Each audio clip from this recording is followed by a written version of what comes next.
150 years since slavery was outlawed in the U.S., but it may surprise you to learn that the trafficking of human beings in this country is alive and well. And the Justice Department is investigating well over 1,000 cases a year, and many are right here in New Orleans. But as Rob Masson reports, officials may just be scratching the surface of human trafficking.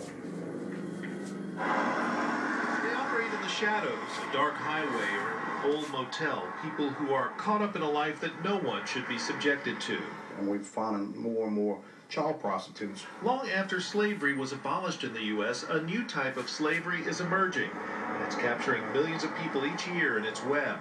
Trafficking is beyond smuggling. Trafficking is, in essence, slavery. The numbers are staggering. The State Department says each year 1 million children are exploited in the global sex trade alone, and some are winding up in Metro New Orleans. Early this year, we recovered a 15 and a 16-year-old. Many of the victims, up to $18,000 a year, end up in the U.S. The sex trafficker has them under their control most of the time, and psychologically has trained these girls not to trust the police and talk to the police. A local task force has now been formed to crack down on human trafficking in our area. The victims aren't easy to find, but undercover officers have had some success. I would tell them that somebody cares for them. Earlier this year, Jefferson Parish deputies arrested 26-year-old Nicholas Crutchfield of Tennessee and booked him with child trafficking, carnal knowledge, and contributing to the delinquency of a juvenile after a 15-year-old girl posed as an adult and solicited an undercover officer to have sex. These pimps now, they use cars, jewelry, rap music to persuade these girls to come with them. In the case of foreign nationals often caught up in the human trafficking racket, some are threatened with deportation by their keepers. Last year, Leonardo Martinez was arrested on Baylor Place in Kenner and booked with human trafficking. She was accused of using coercion to run a bordello and forcing women to have sex against their will up to 25 times a day. A drug dealer, he can only sell that piece of crack one time. But a sex trafficker could sell that woman numerous times and make numerous money off of it. The U.S. Justice Department says that over 80% of the human trafficking cases uncovered in the U.S. involve the sex trade.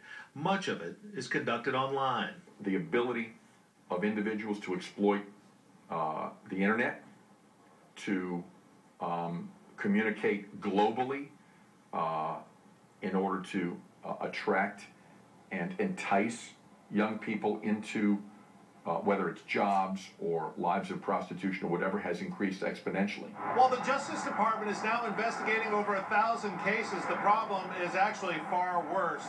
The Justice Department estimates that there are as many as 18,000 people brought into the U.S. every year against their will. Keeping their passports or their papers and not letting them have them to travel freely.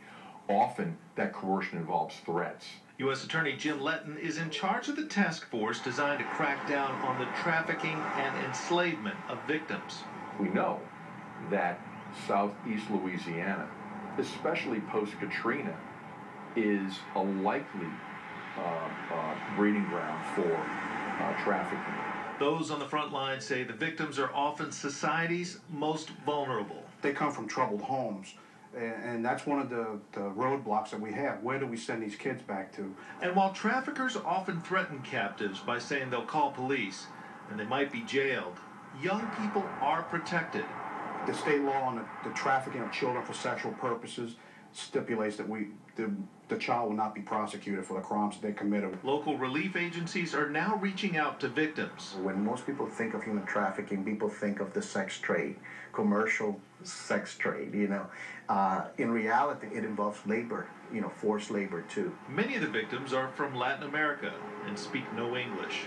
Para cualquier persona que crea que es víctima, ella misma o él mismo, de tráfico humano, o conoce de algún caso que pueda calificar como tráfico humano, es importante reconocer y saber que hay ayuda, tanto de las agencias del gobierno como de organizaciones como Caridades Católicas, y pueden llamar al teléfono 888-373-7888.